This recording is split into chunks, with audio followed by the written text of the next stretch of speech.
Welcome today in front of me Honor 8X, and I'll show you how to lock applications with password on this device. So first you should go into the settings and then scroll down to the security section.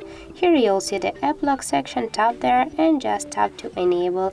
And for example, I'll just set the lock screen password to my applications. I'll drop the pattern, and for example I'll lock the Google, the Chrome and the calculator.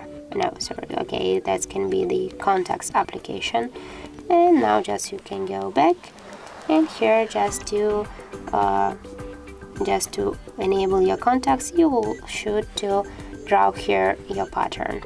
So that's how it looks. And if you find this video helpful, remember to leave a like, comment and to subscribe our channel.